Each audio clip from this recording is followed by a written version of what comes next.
Abra sua Bíblia em Atos, capítulo 15.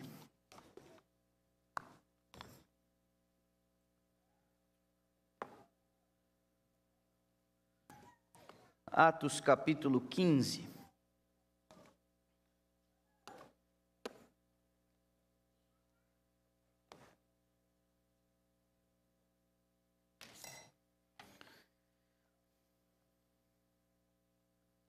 Convido você a acompanhar a leitura a partir do primeiro verso. Lemos assim: Alguns indivíduos que desceram da Judéia ensinavam aos irmãos: se não vos circuncidardes segundo o costume de Moisés, não podeis ser salvos. Tendo havido da parte de Paulo e Barnabé contenda e não pequena discussão com eles, resolveram que esses dois e alguns outros dentre eles subissem a Jerusalém aos apóstolos e presbíteros com respeito a essa questão. Verso 3: Enviados, pois, e até certo ponto acompanhados pela igreja, atravessaram as províncias da Finícia e Samaria, narrando a conversão dos gentios e trazendo grande alegria a todos os irmãos. Tendo eles chegado a Jerusalém, diz o verso 4, foram bem recebidos pela igreja, pelos apóstolos e pelos presbíteros, e relataram tudo o que Deus fizera com eles. Insurgiram-se, entretanto, alguns da seita dos fariseus que haviam crido, dizendo: é necessário circuncidá-los e determinar-lhes que observem a lei de Moisés. Quando a gente lê a Bíblia, não é raro a gente acabar se esbarrando com alguns eventos, alguns episódios aparentemente corriqueiros, mas que quando a gente observa com um pouquinho mais de cuidado, isso pode revelar detalhes surpreendentes. Na leitura do livro de Atos, bem aqui no seu miolo, nos 28 capítulos deste livro, capítulo 15, traz uma reunião oficial da igreja, a igreja reunida em assembleia de forma oficial, com suas lideranças naturalmente instituídas. E esta reunião, ao lermos o capítulo 15, percebemos que ela ganha contornos de urgência, o que deveria instigar a mim e a você, quando lemos a Bíblia, para uma análise um pouquinho mais cuidadosa. Nós estamos falando do Concílio de Jerusalém. Esse concílio foi uma resposta necessária a uma crise iminente dentro da jovem igreja cristã. E a pergunta que fica: o que teria motivado, desencadeado, provocado uma reunião da igreja nesse caráter de urgência? Dois principais fatores. O primeiro, você conseguia ver a conversão de gentios, não judeus, em massa. Isso foi bem representado naquela experiência de Cornélio, capítulo 10 de Atos, quando o apóstolo Pedro tem a visão do lençol. E isso evidenciava que Deus estava acolhendo, recebendo os gentios à comunhão da igreja, sem a necessidade da circuncisão. E isso a gente consegue entender e inferir, porque estes gentios, recebidos pela igreja, estavam manifestando no seu processo de conversão o batismo do Espírito Santo semelhante a judeus, com suas práticas. Isso também ficou um pouco amplificado na primeira viagem de Paulo e Barnabé e as inúmeras histórias de conversões nas terras gentílicas.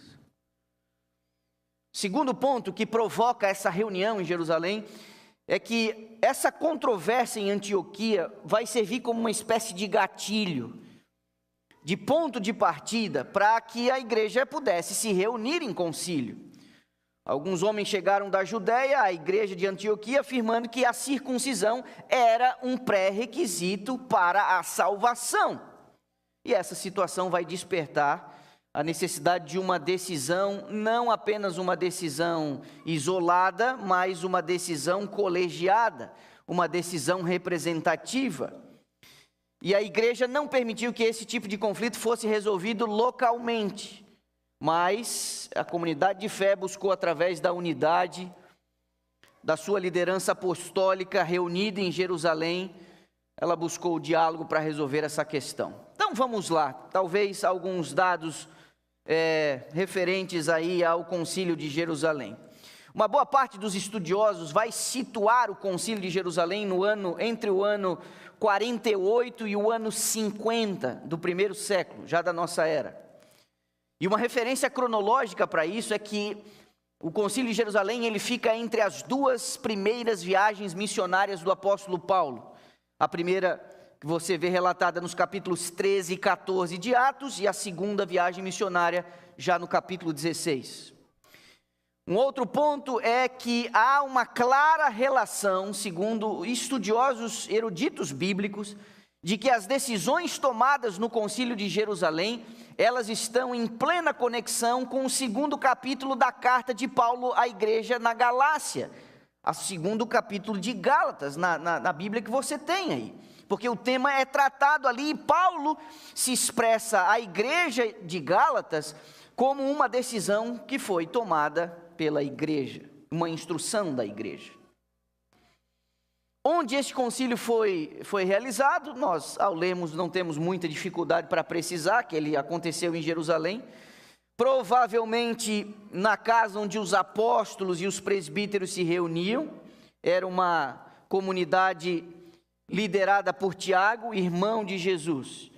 E esse é um assunto para um outro dia, não é? Como que Tiago, irmão de Jesus, acaba virando um líder da igreja.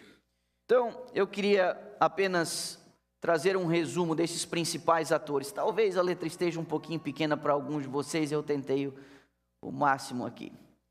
Nós temos como uma espécie de moderador, como eu mencionei, Tiago, ele é citado nominalmente no capítulo 15 de Atos, lá no verso 13, era um líder da igreja em Jerusalém, é ele quem dá e pronuncia a decisão final depois dos dias de discussão.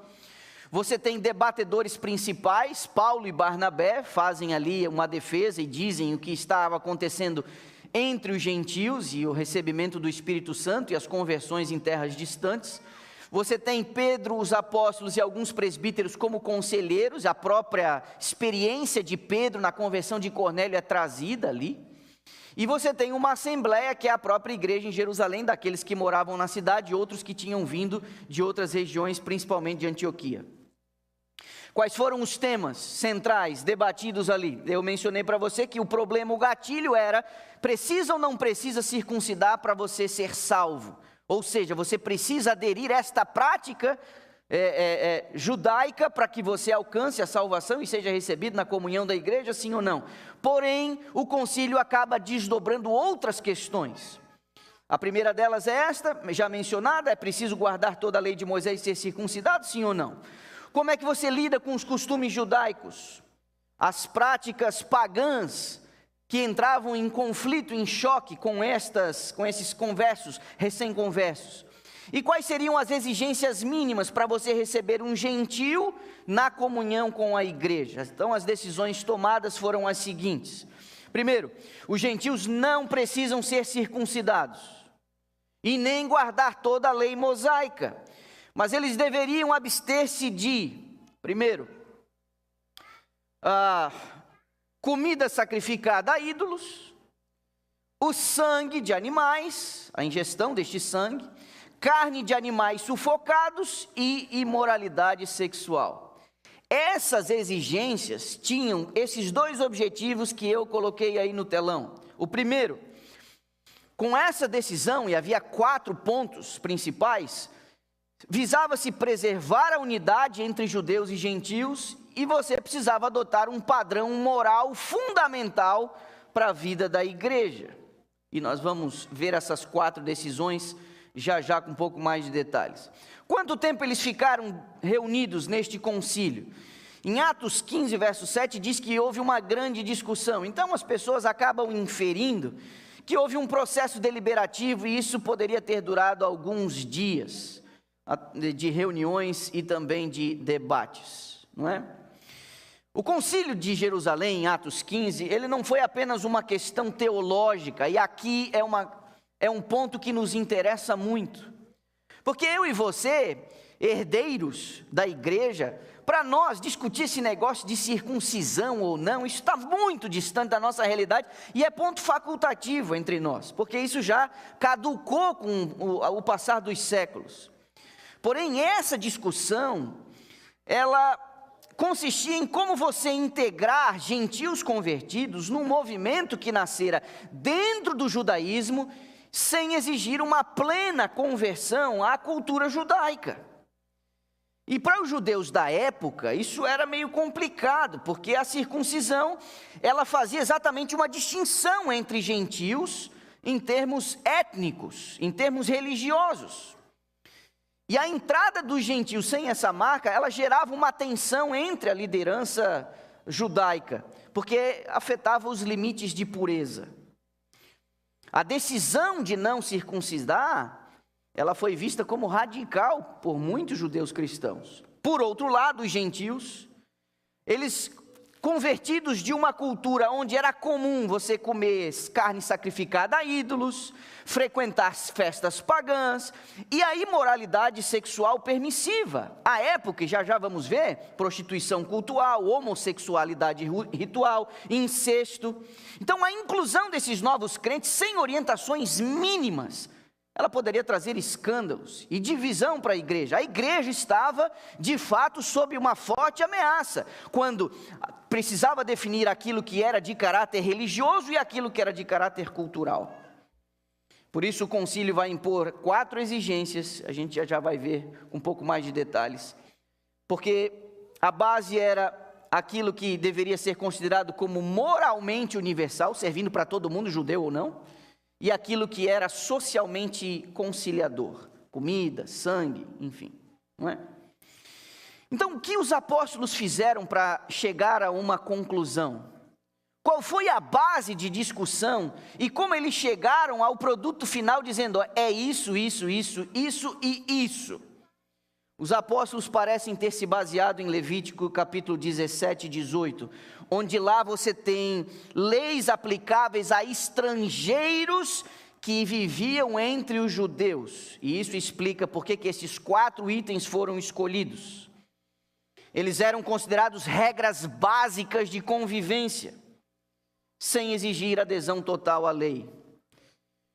No terceiro trimestre de 2018, a Igreja Mundial estudou durante 3 meses o livro de Atos. O autor da lição, em 2018, foi o pastor Wilson Paroski. E ele faz uma observação nessa lição que estudamos aí 5 anos atrás, ou 7 anos atrás, nossa.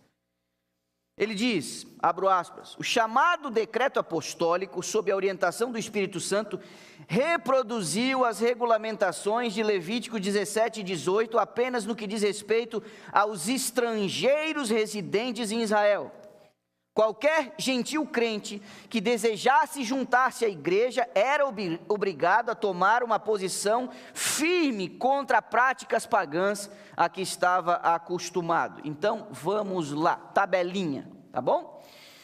Quando eles dizem, olha, para unir-se à igreja, você precisa abster-se de ingerir sangue. Isso está baseado nos versos 10 a 14 do capítulo 17 de Levíticos. Também dizem, a segunda das 4 decisões, que deveriam se abster de carne sufocada. Isso está no verso 15 do capítulo 17. Abster-se de comida sacrificada a ídolos, os versos 8 e 9 do mesmo capítulo. E abster-se da imoralidade sexual, que é traduzida em Atos 15 como uma palavra grega chamada porneia. Isso está baseado em todo o capítulo 18 do livro de Levíticos. Então olhem aqui para mim, quando a igreja em concílio se reúne, ali registrado em Atos capítulo 15, você tem pessoas que recebiam revelações diretas do Espírito Santo, como o próprio apóstolo Paulo diz em Gálatas 2, diz, eu fui como um chamado divino a Jerusalém. Você tem um relato dizendo que pareceu bem ao Espírito e a nós, como resultado do concílio, porém, a decisão ela não foi tomada como algo inédito e novo. Eles se basearam nas Escrituras. a saber, o próprio coração da Torá, para dizer, vai ser assim, assim, assim e assim. Então olhem aqui para mim, você que está acostumado em ouvir argumentos do tipo Antigo Testamento e Novo Testamento, como se estivessem em pleno antagonismo, como se o Deus do Antigo Testamento e do Novo fossem diferentes, como se houvesse uma antiga e uma nova dispensação no que diz respeito àquilo lá, nada mais vale, é isso aqui que vale. A decisão da igreja no Concílio de Jerusalém se baseia dentro e a partir do coração da mensagem do livro de Levíticos. Então vamos lá. Essa proibição de sacrifícios em qualquer lugar, descrita em Levíticos 17, como parte aí da decisão, é porque quando alguém quisesse morar ou juntar-se ao povo de Israel, lá no livro de Levíticos diz assim, olha, todo sacrifício tem que ser feito no tabernáculo, sob a autoridade dos levitas. Por quê? Porque isso ia evitar a idolatria e o sincretismo, você trazer outros hábitos e misturar com as práticas que Deus havia orientado de maneira bem restrita. A proibição de consumir sangue, aí nesses versos 10 a 14 de Levíticos 17, é porque o sangue, dentro do ponto de vista bíblico, representa a vida, e isso era reservado apenas para os rituais expiatórios, por isso não poderia comer o sangue. Comer o sangue era uma grave ofensa a Deus. E essa é uma regra que aparece lá em Gênesis 9, antes da lei e da Torá. Então, isso tem caráter universal antes mesmo dos judeus. A proibição de comer animais estrangulados é porque o sangue, quando não era drenado apropriadamente, isso feria a pureza e o respeito à vida animal. E dentro do povo de Deus, isso havia sido recebido orientação. Só que o quarto ponto, que é onde nós vamos nos concentrar um pouco mais hoje, era a proibição de práticas sexuais e morais. E quando você lê o capítulo 18 de Levíticos, você vai ver uma lista de relações sexuais proibidas: incesto, relação entre pais e filhos, adultério, a traição de casamentos instituídos, a homossexualidade, a bestialidade, tudo isso é descrito em Levíticos 18. Deus diz que estas causas, ou estas práticas, resultaram em Deus tirar o povo de lá daquela terra para que os israelitas os expulsassem, os destruíssem. Portanto, se os estrangeiros quisessem viver junto com os israelitas, eles deveriam se abster dessas práticas. O verso 26 do capítulo 18 de Levítico diz assim: guardai, pois, os meus estatutos e os meus juízos, e não cometeis nenhuma dessas, olha a expressão que Moisés usa, abominações, nem o natural, nem o estrangeiro que peregrina entre vós. O ponto-chave é que as exigências de Levíticos 17 e 18, eles não requeriam uma conversão total ao judaísmo, mas um padrão mínimo de santidade a respeito de Deus. Isso ia fazer com que houvesse ordem social, religiosa, limite ético e um marco universal, porque aquilo que era abominável para Deus sempre foi abominável, tanto para judeus quanto para gentios. Então, se eu fosse dizer e resumir, essas decisões tomadas protegeram a comunhão da igreja, formada por culturas diferentes. Elas preservaram o testemunho público da fé, para que não houvesse escândalo, e elas mostraram que a graça não anula padrões morais universais. Pedro e Paulo vão trazer um testemunho prático de que o Espírito Santo já estava fazendo entre os gentios, como eu já mencionei. Tiago, com sabedoria pastoral, ele vai propor um meio termo, não impor a lei inteira, mas estabelecer exigências mínimas para preservar a comunhão e o testemunho. O que foi o resultado disso? Uma igreja multiétnica, mas unida. O Concílio de Jerusalém, meus amados, é um exemplo de liderança madura, sensível ao espírito e atenta ao contexto cultural. Essa decisão vai abrir portas para a missão global, sem comprometer o evangelho, nem os valores morais tão essenciais e caros ao cristianismo. Existe um comentarista, e ele diz assim: o Concílio de Jerusalém representa um esforço para preservar ambos, a unidade da igreja e a verdade do evangelho, equilibrando sensibilidade cultural com convicção moral. Já no capítulo 19 do Atos dos Apóstolos, a senhora White ela vai apresentar e comentar o o Concílio de Jerusalém. E ela diz que o Concílio de Jerusalém é um marco espiritual e pastoral, guiado pelo Espírito Santo, para preservar a unidade da igreja diante do crescimento entre os gentios.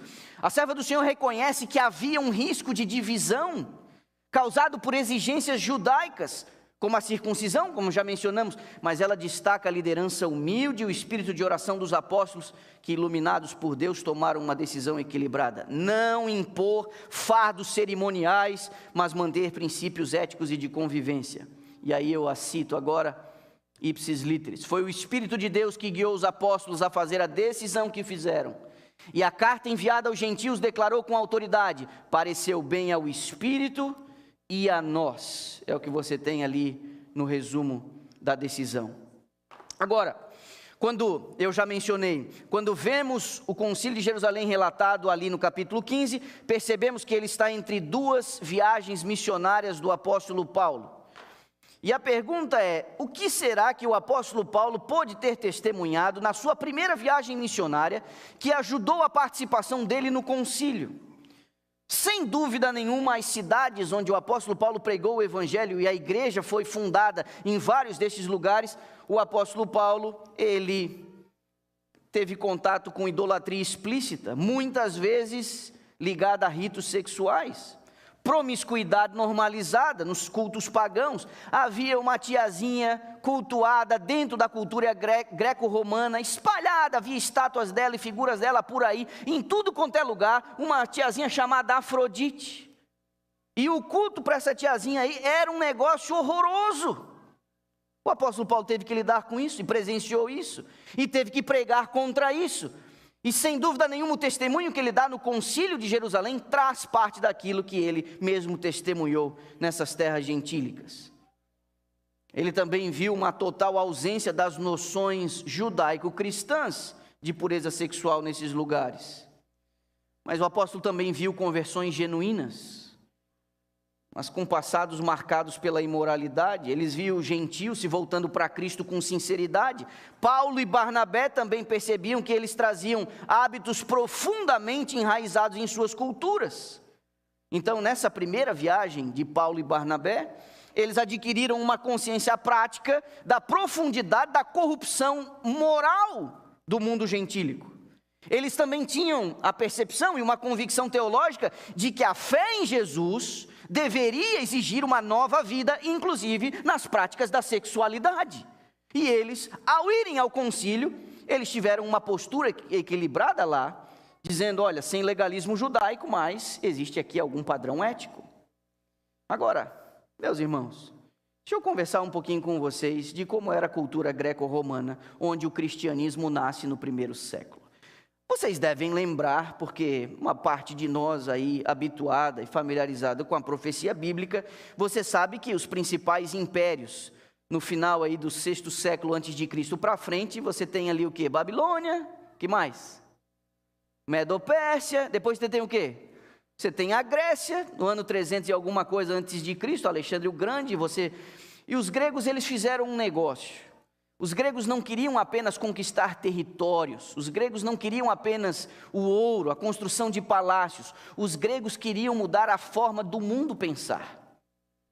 Então, os gregos, eles atuavam diretamente na maneira das pessoas enxergarem a realidade, e isso se deu através da filosofia grega.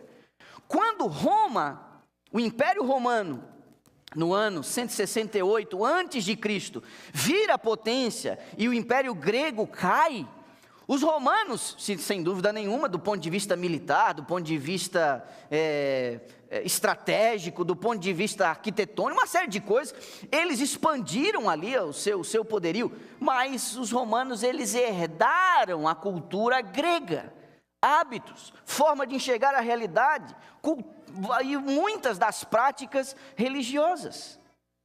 Só que você sabe que havia uma espécie de padrão e de comportamento dentro da cultura greco-romana. E por isso o quarto item do Concílio de Jerusalém, quando eles vão dizer: olha, sem comer carne sacrificada a ídolos, sem tomar o sangue, animais sufocados, mas é o seguinte, afastamento da imoralidade sexual. Por quê? Vamos falar um pouquinho agora de como era a cultura greco-romana nesse contexto. Essa cultura, no qual a igreja primitiva ela surge, ela era caracterizada por normas e práticas sexuais que frequentemente contrastavam de forma aguda com os padrões bíblicos. Na sociedade grega antiga, os relacionamentos homossexuais entre homens não eram apenas tolerados, mas celebrados em vários contextos.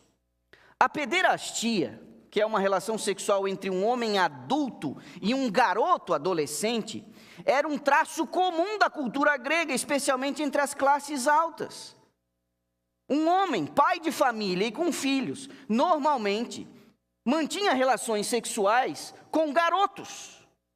E a introdução da vida sexual de muitos garotos se dava por uma relação com um outro homem adulto. Isso era tão comum que mesmo garotos que cobravam para isso, eles pagavam imposto, ou seja, era legalizado e taxado. Os romanos, de maneira muito semelhante, aceitavam e até idealizavam as relações entre pessoas do mesmo sexo, especialmente entre homens. A bissexualidade era amplamente difundida.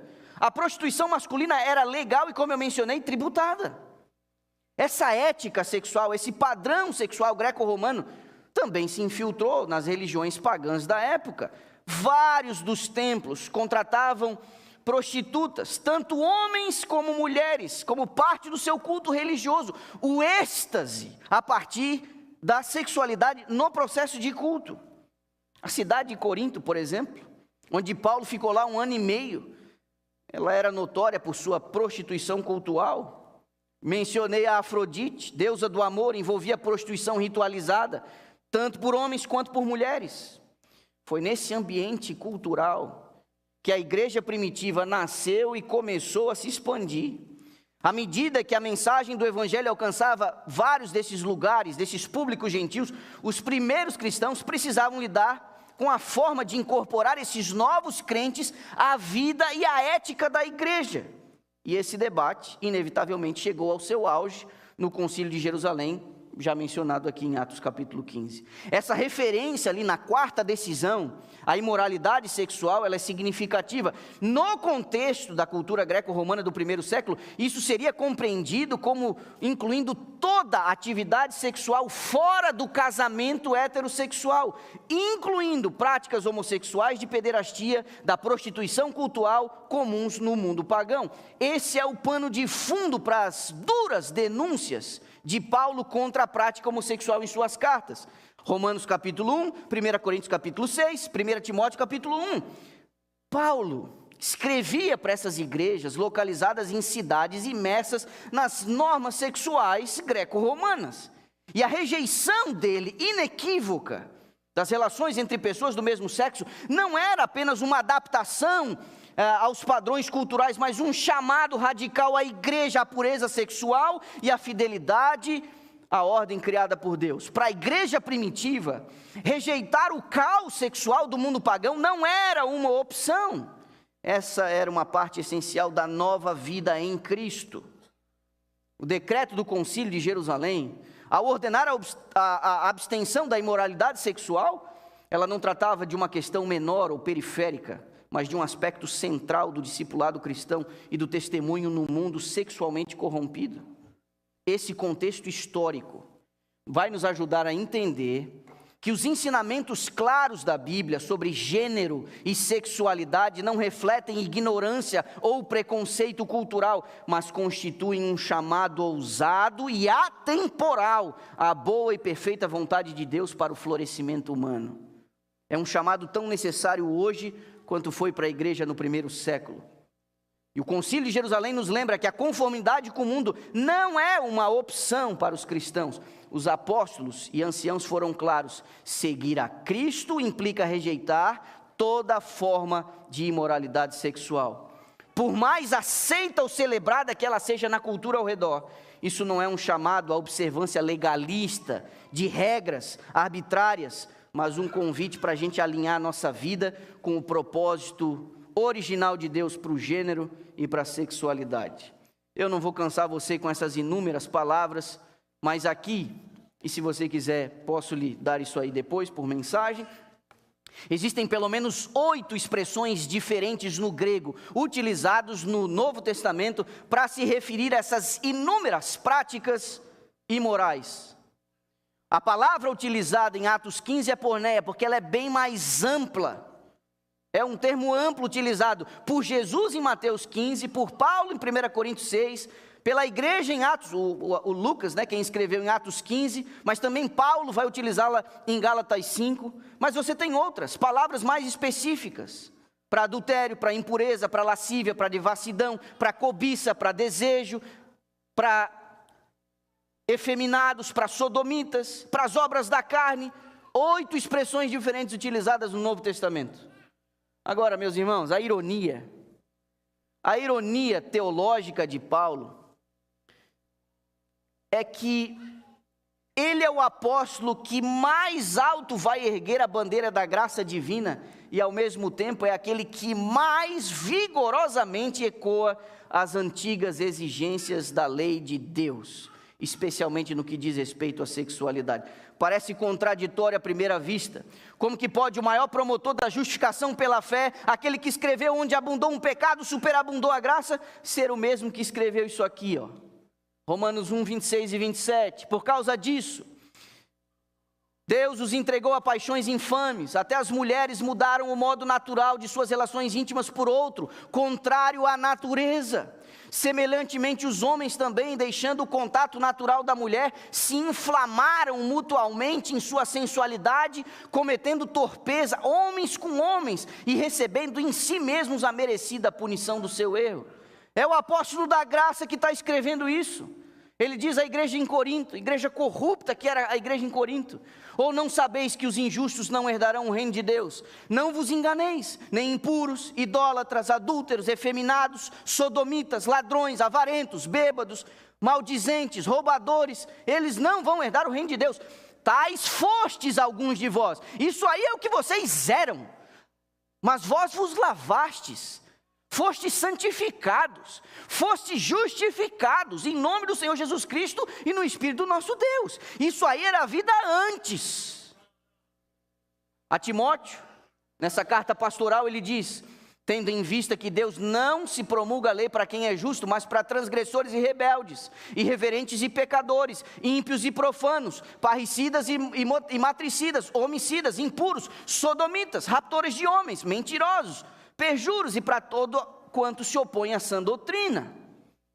Isso aqui é muito forte. É o apóstolo da graça. Ninguém condena mais, num tom mais forte do que ele. Mas a resposta está exatamente no que Paulo compreendia por graça. Para ele, graça não é uma licença. Graça era uma libertação. A graça de Deus, segundo Paulo, não nos deixa no pecado, mas nos resgata do pecado. Não é uma muleta para você continuar no erro, mas um poder transformador que nos conduz à nova vida. A Tito ele escreve assim: a graça de Deus se manifestou salvador a todos os homens. A graça de Deus, ele está falando da graça de Deus. E essa graça educa-nos para que, renunciando à impiedade e às paixões mundanas, vivamos no presente século sensata, justa e piedosamente. Observe, é a graça que vai educar para a santidade. Por isso não há incoerência em Paulo ser tão firme quanto o Antigo Testamento ao falar sobre ética sexual, porque ele não está impondo a obediência como condição para ser aceito por Deus, mas ensinando que a verdadeira graça, ela não pode conviver com a impureza. Essa é a ironia que muitos não entendem. Acham que graça é indulgência moral, que ética é legalismo, mas na mente de Paulo, na lógica do Evangelho, a graça é a única base verdadeira para uma vida santa. Agora é lógico, se você concordar com alguns pseudo-pensadores bíblicos aí, que afirmam que Paulo não entendia adequadamente o tema da graça, aí tudo bem. Você deve ficar um pouco assustado, mas esse tipo de teologia existe. E esse tipo de teologia tem tido um surpreendente apoio popular. Talvez Paulo esteja se referindo a estes quando ele disse que alguns têm coceira nos ouvidos, preferindo ouvir os mestres segundo suas próprias cobiças. Eu nunca imaginei que eu viveria para ouvir isso, que Paulo não entendia nada sobre a graça de Deus. Era só o que me faltava, mas é isso que andam dizendo por aí. Por quê? Porque você não tem como você olhar algumas das declarações de Paulo, essas que eu mencionei e li aqui, existem outras, e você dizer que isso aí não foi ele que escreveu, ou isso aí está errado, a menos que você desqualifique o autor. Aí estão dizendo, não, Paulo tinha uma compreensão limitada ainda, ele estava num processo ainda para entender a graça de Deus. O Concílio de Jerusalém, ele não impõe que toda a lei de Moisés sobre os gentios seja adotada pelos novos conversos, mas não vai abrir mão de uma exigência mínima de pureza sexual, porque a pureza não é um resquício legalista, mas é um sinal da nova vida em Jesus Cristo. Meus irmãos, essa verdade precisa ser pregada com clareza hoje. A igreja que prega a graça sem santidade, ela está traindo o evangelho. E a igreja que prega santidade sem graça, ela também está traindo o evangelho. E aí é o que eu digo, para os legalistas de plantão, a pureza sexual, ela não está comprando a salvação. A pureza sexual, ela não está me qualificando a aceitação diante de Deus, porque qualquer ato de obediência que eu faça, por melhor que seja, não acrescenta nada à minha salvação. A salvação, ela se dá pela graça em Cristo. Porém, uma pessoa salva em Jesus Cristo, segundo o apóstolo Paulo, ela é educada para a santidade. Segundo o apóstolo Paulo, aqueles que estão sobre a graça, eles foram lavados por Jesus Cristo para uma nova vida. Os que estão em Cristo são novas criaturas. Paulo, mestre da graça, entendeu que não há salvação sem arrependimento e não há nova vida sem transformação. É muito bonito, não é? Nós viemos à igreja, assistimos aqui um sermão que diz: Deus ama você demais. Deus cuida de você, Deus não vai suportar a ideia de passar a eternidade sem você. Oh.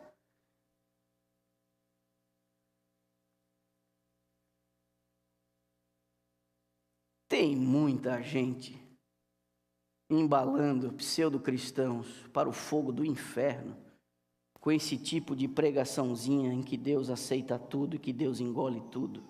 Meus irmãos, Paulo não teve medo de confrontar os pecados sexuais mais normalizados de sua cultura. Você acha que os últimos anos aí, com essa cultura woke, foi difícil para nós? Como se isso fosse alguma novidade? A igreja já passou por isso. A igreja já teve que lidar com isso. Eu e você vimos nos últimos 10 anos, esse tipo de filosofia tentando penetrar numa igreja constituída e com uma visão clara sobre ética sexual. A igreja, quando nasce, ela faz exatamente o movimento contrário. Nós sentimos nos últimos 10 anos uma tentativa da filosofia e da cultura atual entrar e contaminar a igreja. Mas a igreja primitiva, ela era um movimento contrário. Era uma cultura já completamente dominada por esse tipo de abominação. E a igreja é que invade a cultura. A igreja que provoca uma ruptura de comportamento.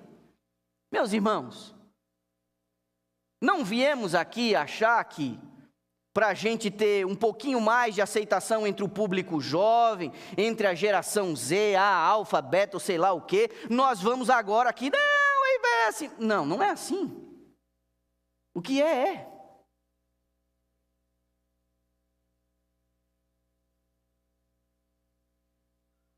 Eu disse, Paulo não teve medo de confrontar os pecados sexuais mais normalizados de sua cultura: pederastia, prostituição, adultério, fornicação. E ele fez isso com a mesma coragem com que anunciou: nenhuma condenação há para os que estão em Cristo Jesus.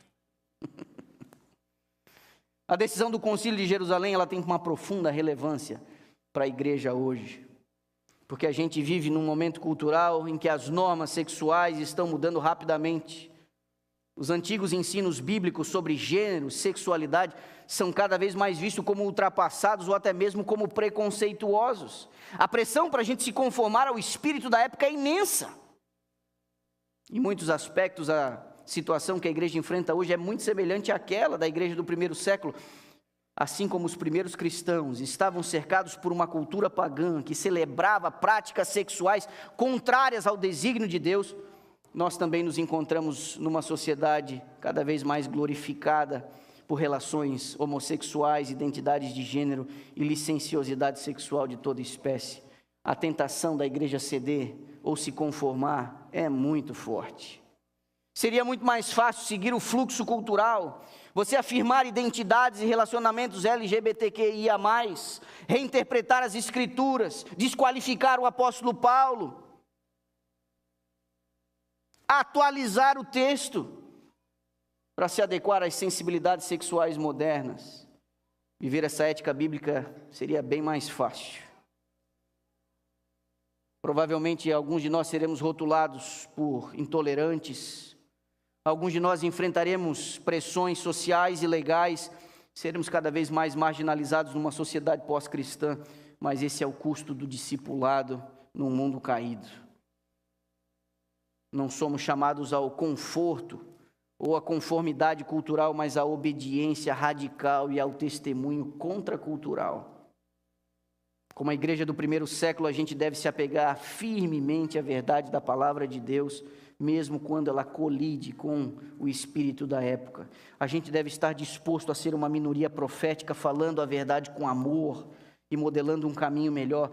Isso talvez exija uma formação espiritual e moral mais profundas, comunidades mais fortes de apoio, de prestação de contas, uma comunidade mais disposta a sofrer pelo evangelho. A igreja também precisa estender graça, amor e compaixão àqueles que lutam com a atração pelo mesmo sexo ou disforia de gênero. A gente também precisa ser um lugar seguro, onde as pessoas possam ser honestas sobre as suas lutas, ao mesmo tempo em que as direcionamos ao poder transformador e ao amor curador de Jesus Cristo. Esse é um equilíbrio delicado, mas ele é possível pelo Espírito de Deus. No fim, a mensagem do Concílio de Jerusalém é clara: fidelidade ao desígnio de Deus para o gênero e a sexualidade não é opcional para a igreja, é parte central do nosso testemunho e do nosso discipulado. Como a igreja primitiva, a gente precisa ter coragem e convicção de permanecer firme na verdade bíblica, custe o que custar de nossa parte. A gente precisa confiar que os caminhos de Deus são sempre bons e que a obediência a Ele vai nos conduzir à vida e à paz.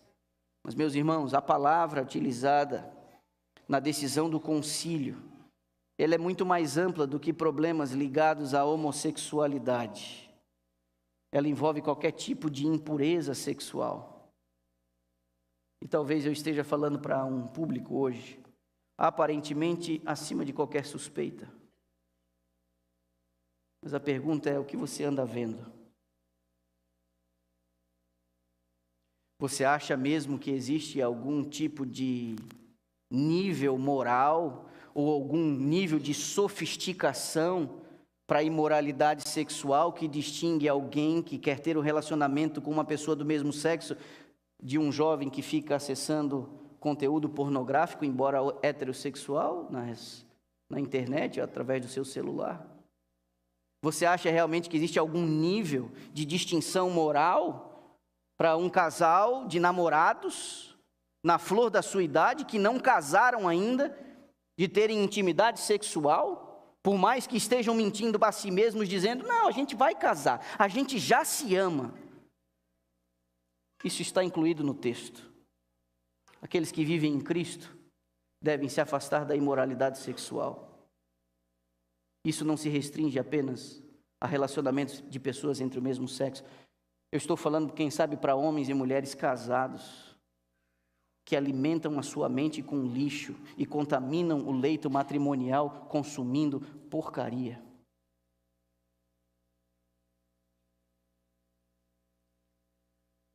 Essa foi a decisão da igreja em concílio no primeiro século, porque os problemas, eles vão mudando de embalagem, mas eles são os mesmos.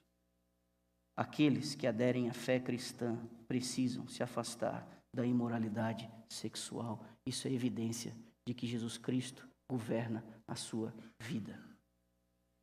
Não contamine a sua alma, a sua mente. Davi pergunta em algum momento, num dos seus salmos, quem vai poder subir no monte do Altíssimo e vê-lo face a face?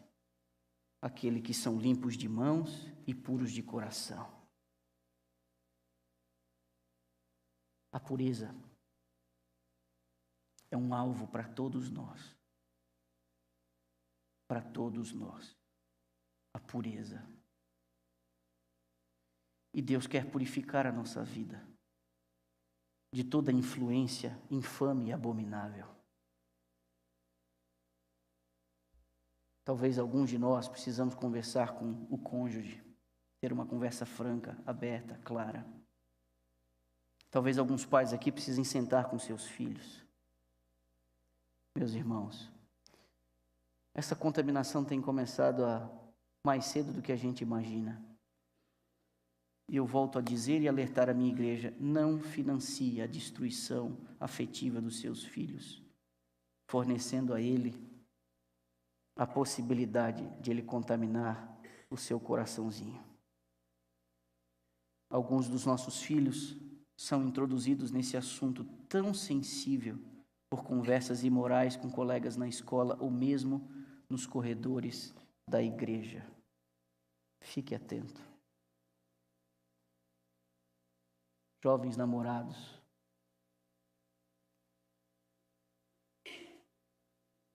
meninas, vocês foram compradas pelo sangue de Cristo. Seu corpo pertence a Ele. Não permita que o papo furado de um namorado que promete mundos e fundos traga uma mancha sobre as tuas memórias e uma consciência pesada para o seu futuro. O seu bem-estar, a tua saúde mental e emocional dependem da tua pureza. Esse foi um problema para a igreja no primeiro século e continua sendo um problema para nós hoje.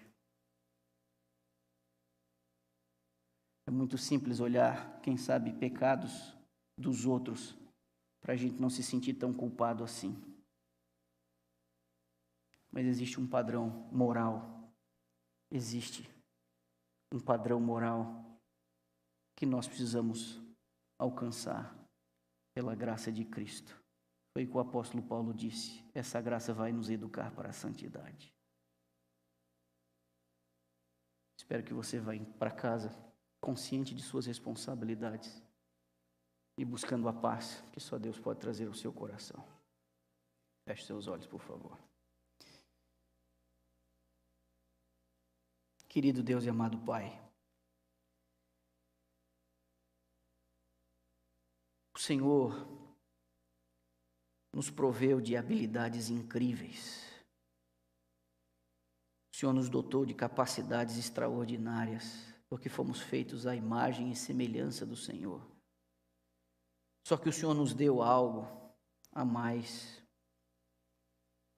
nos dando a possibilidade da procriação, do prazer.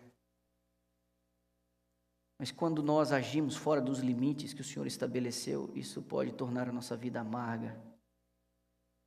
Porque quando passa o êxtase, quando passa a euforia, fica o buraco e a culpa, fica o vazio e uma consciência atormentada.